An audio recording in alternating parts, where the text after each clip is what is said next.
Hi, my name is Gary Schnell, and I'd like to welcome you back into my home near Milwaukee, Wisconsin, where I've been putting together a number of YouTube videos to talk about my book, Consciousness, All in One and One in All. This is the final part of Chapter 8. It is critiques of TypeF-Monism. I believe the critiques are most important to talk about because they will elucidate further what I mean by TypeF-Monism. The first critique has to do with the Panpsychism idea. It's very much related to Pantheism. Basically, it states that everything in the universe is conscious because consciousness is primary. I have been indicating throughout the course of the first 7 chapters that I do believe that consciousness is primary. However, I do not believe that things like rocks or sodium atoms or DNA are conscious or alive. I believe that there is a different way of understanding those kind of phenomena, and we'll get to that in a minute.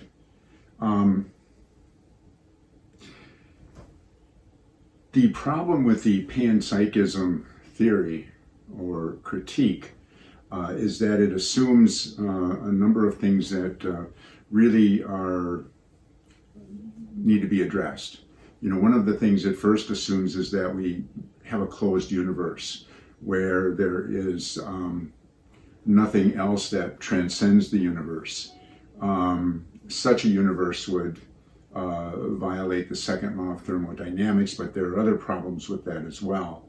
One of the other problems is that it focuses on the matter of the universe, which, as I've stated previously, consists of about 4% of the universe. The rest of the universe is made up of dark matter, matter we do not know anything about, so we call it dark, and dark energy, which is the 0-point field, the Akashic field, or what I've referred to as non-local space.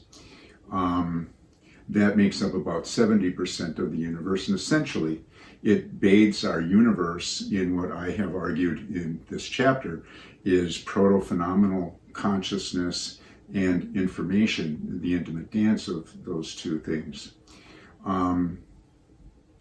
So the problems with panpsychism and pantheism have to do with the consciousness of everything, and it assumes that, as I said, it's a closed universe. There is no transcendence of the universe by something like non-local space or the 0-point field. If it did assume or take into account those kinds of things, it would not be panpsychism, it would not be pantheism. It would be what we call Panenthusiasm, where something that is greater than the universe or transcends the universe is responsible for the kinds of things that we can appreciate in the universe. Now, Panentheism would allow for the inclusion of the 0-point field or non-local space, inflationary space, and would account for dark energy. Now, this brings us to the second critique. The second critique has to do with the MicroPhenomenal versus the MacroPhenomenal. Now, the MicroPhenomenal would be the very small kinds of collapses that would occur, like when a sodium atom runs into a chloride atom and forms sodium chloride. The MacroPhenomenal would be when we have a conscious experience. These were once divided into Dirac choices and Heisenberg choices. Now, the Dirac choices were meant to be consistent with the microphenomena, and the Heisenberg choices were meant to be macrophenomena. The problem with this is that it assumes two different collapses, which would be in opposition to the idea of TypeF-Monism. That a monistic theory is not going to have two different collapses, one micro and one macro. Now, I have argued throughout the course of this book, or made clear throughout the course of this book, that I believe that our consciousness is informed constantly by information from the tips of our toes to the top of our head. We're constantly taking in information. Most of it is not realized, or we're not aware of it, because it doesn't rise to the level of intensity or necessity. So that while my feet are touching the ground, I'm not noticing until I say my feet are touching the ground. But it is informing my consciousness that I'm sitting, that I'm doing something with a camera, so that all of the information I take in, all of it, is informing one conscious experience to the next in each moment. Now, further, the kinds of things that allow those stimuli to be appreciated have to do with cellular action potentials, whereby the cells are either excited or not excited to transmit information. And these kinds of action potentials have to do with the flow of sodium and potassium ions in and out of the cell. Now, so what I'm talking about here is that the information that we take in is not only informed constantly by our environment. It's also informed by the nature of sodium and potassium ions that allow for action potentials. Now, we've already discussed whether or not sodium or potassium can be alive, or rocks can be alive. And of course, from a panpsychism standpoint, they're not alive. What's happening is that the dance between information and consciousness allows for the collapse of information, or the transmission of information into a different state in our local space-time, so that rocks are not conscious, but are another class of information. And this is what the Panentheism theory or way of looking at things allows for, as opposed to the Pantheism theory. So here we have these Dirac choices, and we have these Heisenberg choices, and what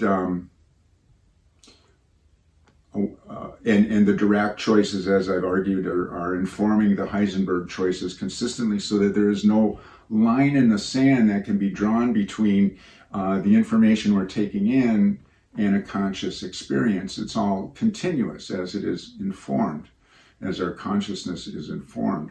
So that what David Chalmers argued for is that we have to look at perhaps a different way of looking at micro and macro phenomenal, apart from a spatio-temporal interpretation. And he suggested that we look at the concept of information space. Now, information space would be non-directional, non-locational.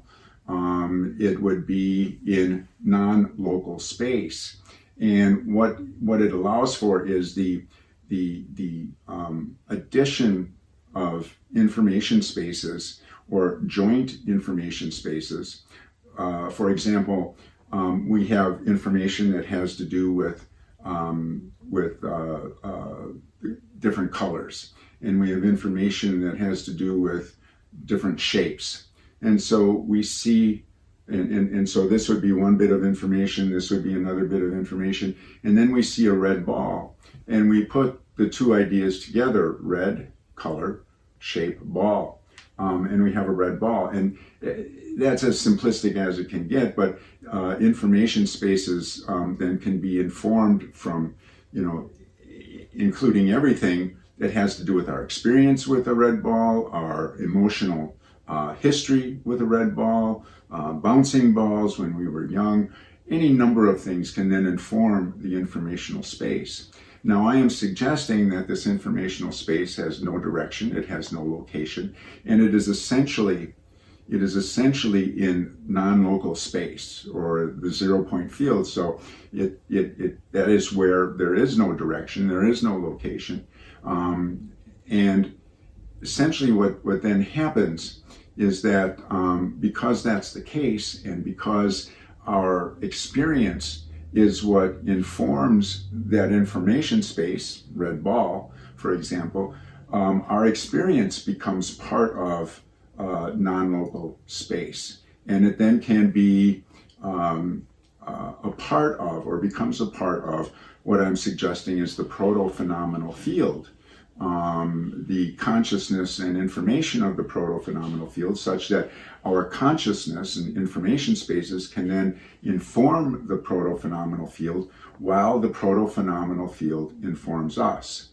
Now, to take it one step further then, I'm suggesting that at the time of the Big Bang, the proto-phenomenal field, non-local space with its energy and information, caused the space-time continuum that we live in, cause and effect, beginning, end, to come into existence. As that was the case, different pieces of information were collapsed. Eventually, life evolved and consciousness evolved. And we have me sitting here and you listening to me, each enjoying different conscious experiences. But I'm suggesting that we are constantly informed, because we are bathed in non-local space. We are constantly informed omnidirectionally, not top down, not bottom up, but omnidirectionally, without location, locale, by non-local space within our space-time. And it is that kind of thing that will cause the collapse of a sodium ion and a chloride ion into salt. And it is that kind of thing that is responsible for direct choices, the choices of the excitation of my cells, sodium and potassium. That has to do with that consciousness of the proto-phenomenal, and then it's also shaped then by my experiences, my attention, my intention, and so there is this omnidirectional information that's giving me input, and it's being modified from a top-down level by my experience, and from a bottom-up level by the cellular entities that carry that information to my brain. Now, I'm using these directions not because there is a directionality. I'm suggesting that the directionality is omnidirectional and ubiquitous, so that what happens, we have our consciousness and information spaces. We inform non-local space, proto-phenomenal consciousness and information, which informs our non-local space and consciousness, our experience. And then that informs our neural patterns, as well as our attention and intention. informs our neural patterns, so that we become part of, by sharing consciousness with the proto-phenomenal, we become part of the consciousness that is causing the collapse of the sodium and the chloride ion, or the action potential to become excitatory or not. We are part of the consciousness that does that. So we have basically a microphenomenal source of information that's constantly informing our conscious experience, and there is really no bidirectionality. There's no micro and macro phenomenal. It's all information informing our consciousness, and we are then a part of the big C consciousness of information and consciousness in the proto-phenomenal field. So what we really have here is, instead of being absorbed by consciousness, as the pantheistic theory would suggest, we are filled by consciousness, as the panentheistic theory would suggest. I hope that has been helpful. I know it's a lot to take in, but if you have any questions, please feel free after the end of this video to post them. Please feel free to subscribe, and thank you very much for your time and your curiosity, and I hope you have a good day. Take care.